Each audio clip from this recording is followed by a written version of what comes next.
तो भाई वही हुआ जिसका डर था, बल्कि डर क्या था, हमें तो आदत हो गई है अब कि पाकिस्तान जो 4th इनिंग्स और टेस्ट क्रिकेट की और 150 प्लस पाकिस्तान को टारगेट मिल जाए तो पाकिस्तान ने वहीं पर कोलैप्स कर जाना है। और व्हाट वाज़ दैट बाबर आज़म, मतलब मैं आज मैच में सोच रहा था कि यार बाबर आज़म के बारे जब वो खड़ा हुआ था, मैंने कहा यार इसकी आज तारीफ़ बनती है, इसकी आज मैं तारीफ़ करूँगा कि यार बाबर आज़म इज़ प्लेइंग सो नाइसली, और कितना मतलब टेक्निकली वो स्ट्रॉन्ग प्लेयर है। लेकिन ये क्या था बाबर आज़म के टेल एंडर्स को आप जो है स्ट्राइक दे रहे हैं, मतलब ये प यहाँ पर 3 चीज़ें हो सकती हैं। या तो आप में बिल्कुल गेम अवेयरनेस नहीं थी, जो कि मैं नहीं मान सकता कि आप इतनी परफेक्ट अंडर 19 से आप क्रिकेट खेलते आए हैं, इवन अंडर 15 से, और आप में इतनी जो है गेम अवेयरनेस ना हो, तो ये मैं नहीं मान सकता। और उसके बाद दो पॉसिबिलिटी कि आप मोहम्मद अब्बास पर ट्रस्ट बहुत कर रहे थे, एक बात ये, तो जो जो कि नहीं करना चाहिए था। भाई टेल एंडर जब 7 8 आउट हमारे हो गए थे ऑलरेडी, तो हमें आपको वहीं पर जो है टेल एंडर्स को नॉन स्ट्राइकर एंड पे रखना था और स्ट्राइक ज़्यादा से ज़्यादा अपने पास रखनी थी। But I don't know Babar Azam किस माइंडसेट में थे। और तीसरी बात जो हो सकती है वो ये हो सकती है कि बाबर आज़म ने हार मान ली थी, और जो कि बड़ी खतरनाक बात है भाई।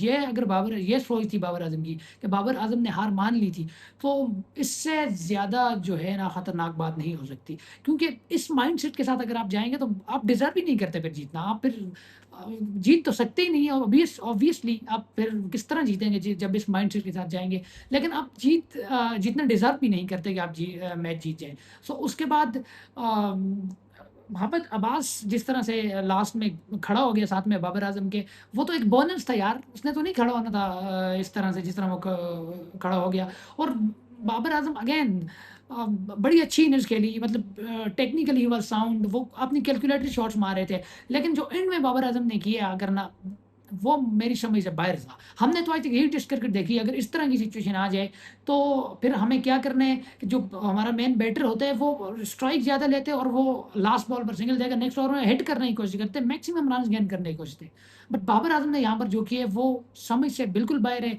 और खुद ब खुद बाबर आज़म ने सारे तीर जो हैं अपने ऊपर ले लिए। अब आप देख लें, किसी पर बात नहीं होगी, सिर्फ़ बाबर आज़म की ये जो बात है, इस पर बात होगी कि बाबर आज़म ने क्या किया है, किस तरह की गेम अवेयरनेस शो की है। उसके बाद हमारे दूसरे बैटर्स को देख लें, स्टार्ट से अगर करें तो अज़ान अवैस, में क्या ही उसको बोलूँ, अभी दूसरी सीरीज़ है। इसके बाद इमाम का आप ट्रैक रिकॉर्ड अगर उठाकर देख लें, इमाम ने हमेशा फर्स्ट इनिंग्स में 50 कर लिया, 40 कर लिया, और जो लास्ट इनिंग जब आ जाती है, चेज़ में जब आ जाते हैं, प्रेशर में जब आ जाते हैं, तो इमाम वाज़ क्लूलेस, और आज भी वही है इमाम के साथ। And then Shan Masood, I mean unfortunately उसने अपना काम पहली इनिंग्स में कर लिया था, लेकिन स्टिल ही वाज़ इंजर्ड, और फिर भी वो खेलने आए, और मतलब Ishan Masood almost one handedly खेल रहे थे, और हैट्स ऑफ टू हिम, उन पर हम क्या ही बात करेंगे। देन मोहम्मद रिज़वान, यार रिज़वान 10 साल 12 साल आपको हो गए क्रिकेट खेलते हुए, और आपको अभी तक नहीं पता कि खेलनी किस तरह है बॉल।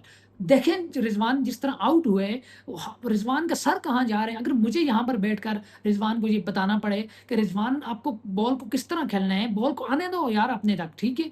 उसको आपका सर कहाँ जा रहा है, आपकी बैक कहाँ जा रही है, आप प्री कमिट क्यों कर रहे हैं बॉल को? अगर मुझे यहाँ पर बैठकर आपको बताने की ज़रूरत पड़ रही है, तो मुझे नहीं लगता कि आपको 10-12 साल का कोई फ़ायदा है। इस सिचुएशन में आकर, इस कंडीशंस में आकर, इस तरह आप अगर फेल हो रहे हैं, मतलब प्रेशर सिचुएशन जब भी आते हैं, तो रिज़वान साहब की विकेट चलती फिरती विकेट होती है, ठीक है? सो इतना एक्सपीरियंस के बावजूद भी आप जो टेक्निकल जो है मिस्टेक्स कर रहे हैं, तो उसकी मुझे बिल्कुल समझ नहीं, आप बिल्कुल क्लूलेस थे। रिज़वान की पूरी बैटिंग देख लें, कितने ही चांसेस, कितने ही एजेस जो हैं उसको रिज़वान मतलब मुश्किल से उसको सर्वाइव किया है।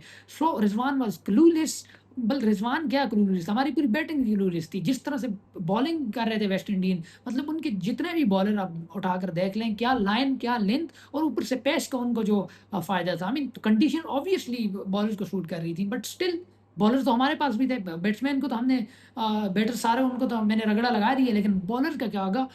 क्यों 8th विकेट की 61 रन की पार्टनरशिप हुई है? स्टिल वही प्रॉब्लम जिसकी मैं पहले वीडियो में बात कर रहा था, कि हम टेल एंडर से रन्स खाना कब छोड़ेंगे? और हम नहीं छोड़ रहे भाई। 61 रन्स की पार्टनरशिप 8वीं विकेट पर कुमार रोच और हुँ, स नॉन स्ट्राइकर एंड पर थे। सो मतलब किस तरह, मुझे समझ नहीं आ रही, कब आप सीखेंगे कि जो टेल एंडर्स होते हैं उनसे रन नहीं करने भाई। वो 61 रन्स वहीं से मैच हमसे वो जो ले गए थे। 150 से अबव कुछ भी है, पाकिस्तान नहीं जीत सकता। This is a simple litmus test है आपके लिए।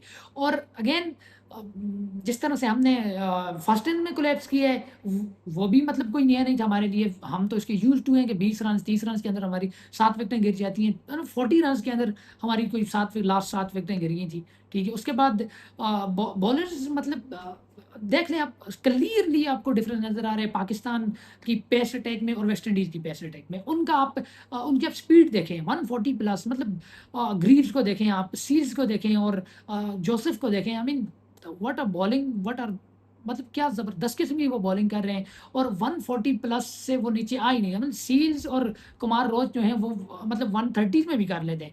बट जो जोसेफ हैं और ग्रीव्स हैं, वो उनको आई मीन 140 प्लस देकर वो कॉम्प्लीमेंट दे देते हैं कि देखिए पाकिस्तान स्टिल वही बात है कि अगर आप बॉलिंग 130 पर कितनी मूवमेंट कर लेंगे, वो बैटर को परेशान नहीं करेगी, जितनी भी मूवमेंट कर लें। आल तो अब्बास ने बड़ी अच्छी बॉलिंग किया, ठीक है, अब्बास की यही स्ट्रेंथ है। लेकिन उसके साथ हमें सोचना पड़ेगा हमारी बॉलिंग अटैक पर कि 140 प्लस के जो हमारे पास बॉलर हैं वो क्यों नहीं है? हम प्रोड्यूस क्यों नहीं कर रहे? अगर हमारे पास पड़े यंगस्टर तो उनको हम पॉलिश करके क्यों नहीं ला रहे? सो बगैर पेस के हमारे पास जो, क्योंकि Pakistan is a land of passion और इस वक़्त हम वहीं पर स्ट्रगल कर रहे हैं। बैटिंग में तो हम स्ट्रगल कर ही रहे हैं, वो तो हमें हमेशा से करते हैं। सो आई थिंक हमें सीरियसली इसके बारे में सोचना होगा। गेम अवेयरनेस हमारी कहाँ जा रही है, जिस तरह से आज बाबर आज़म ने शो की। उसके बाद हमारी बॉलिंग अटैक किस तरह से है, अब टेल एंडर से हम कब रन्स खाना जो है छोड़ेंगे। पहला मैच हम वेस्ट इंडीज़ में हार गए हैं, बाबर आज़म कैप्टेंसी पर आए हैं और पहला मैच हार गए हैं। ऑल्दो मतलब आज मैं बाबर आज़म रन्स किए हैं बाबर आज़म ने, बट स्टिल क्रिटिसाइज़ आज बाबर आज़म पर क्रिटिसिज़्म बनता है। जिस तरह से गेम अवेयरनेस शो की है बाबर आज़म ने और जिस तरह से फिर कैप्टेंसी दोबारा ली है, तो उसका एडेड प्रेशर तो आप पर होगा ऑब्वियसली। सो अब ऊपर से आप अगर पहला मैच भी हार गए, सो अब एक अगला मैच है, how would you be confident कि अगला मैच हम आप किस तरह अगले मैच में जाएँगे कि यार अगला मैच हम जीतेंगे। उसके बाद आपने इंग्लैंड जाना है, सो आपको इन चीज़ों के बारे में सोचना पड़ेगा। आपको अपना जो टॉप ऑर्डर है उसको देखना पड़ेगा। उसके बाद मिडल ऑर्डर में आपकी जो बिल्कुल भी कोई कॉम्बिनेशन नहीं बन रहा, ठीक है। कोई भी आप सलमान अली आगा को देख लें आप, 2 साल हो गए ऑलमोस्ट सलमान अली आगा ने टेस्ट क्रिकेट में जो है 100 नहीं किया। तो आज जिस तरह से वो मतलब कोई रिस्पॉन्सिबिलिटी वाली बात ही नहीं है। चौथी इनिंग्स में पाकिस्तान को 150 प्लस, इवन कोई टीम 100 भी हो तो पाकिस्तान चेज़ कर ले। आई मीन ये मिरेकल, मुझे तो मिरेकल लगते हैं। आज भी अगर मोहम्मद अब्बास एंड तक में बाबर आज़म के साथ खड़ा ना, तो हम 100 ना कर पाते। सो क्या कहूँ मैं अब पाकिस्तान की इस परफ़ॉर्मेंस पर, जिस तरह से ओवरऑल टेस्ट में की है। अब हम उम्मीद ही कर सकते हैं, अगले मैच की उम्मीद करते हैं कि बेटर परफ़ॉर्म करें और बाबर आज़म अगेन मैच ये हार गए हैं, तो उन पर अगेन प्रेशर आने हैं और उनकी बैटिंग पर जो उसका जो है इफ़ेक्ट ऑब्वियसली होना है। बेशक आप इसको कह लेंगे यार कोई कैप्टेंसी के प्रेशर नहीं होता, भई होता है भई, दिस इज़ द नेचुरल। खैर अगले मैच तक हम वेट करते हैं और उम्मीद करते हैं कि कुछ कुछ यार कुछ अपने अंदर जिगर गुर्दा लाओ यार, कुछ थोड़ा-सा खुदा का खौफ करो, ठीक है? और खेलो यार, लड़ो मर्दों की तरह, ठीक है? तो आप जो है मैच, वरना नहीं आप जो है, इस तरह से क्रिकेट हमारी चल ही नहीं सकती भई। सो उम्मीद करता हूँ आपको वीडियो पसंद आई होगी। अगर ऐसा है तो लाइक, सब्सक्राइब और शेयर ज़रूर करें। आपसे मुलाकात होगी अगली वीडियो में, तब तक के लिए बाय।